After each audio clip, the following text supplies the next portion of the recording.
Lai Changkrang natragana Lai Uri hairiba pambi asigi kanabasing adu mayam puna khangminasi.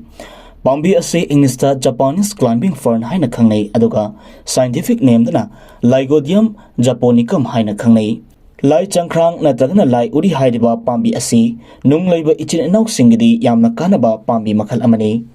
Hairiba pambi asigi saru khara heklaga sidamichi khara haplaga futlaga thakpa natragana pambi asigi kanghallaba saruk aduga fut kadaba ising adugi chang yenglaga futlaga thakpu matamda ising mari nungaitaba puk lengba thingba kidney da nung leiba tahanba amadi nung leibagi puk yekpa tarokpasing mahi asi thakpana fanba ngambada chawna mateng pangi amadi nungbu tahali. Mahi asina chakhauk sokpada sidamichi khara haplaga ayukta karisu tadringe matamda thakpada chakhauk fagarhanba amadi chakhauk sabasing adubu fanbada mateng pangi. Hairiba mahi asi thakpa matamda cha thakpagi kapta cha thakpagumna nongmada anirak thakpa yai. Ayukta ama numidangda tumlamdaida ama aduga thakpana empty stomach natragana chak toklaba matungda thakpa yai aduga masi yamna ka henasu thakpa yade maramdi nausea gumba tarukpa yai. Pambi asigi mahi asi sijanabana lok thungba fanbadasu mateng pangi fever tawba fanbadasu mateng pangi.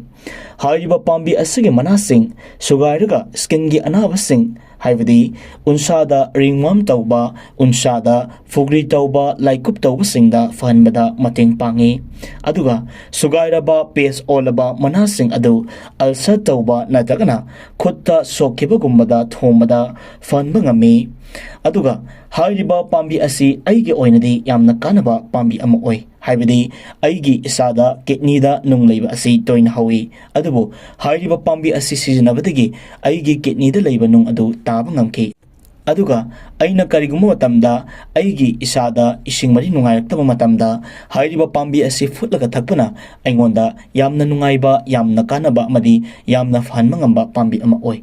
Mayam punamak yaifaminarase video asi sema matamda soikilang hiyarabasu mayam punamakna ngakpigani amadi wathauba leirabasu mayam punamakna hapsin mirakani khanjai mayam punamak amuka sohanna yaifaminarase.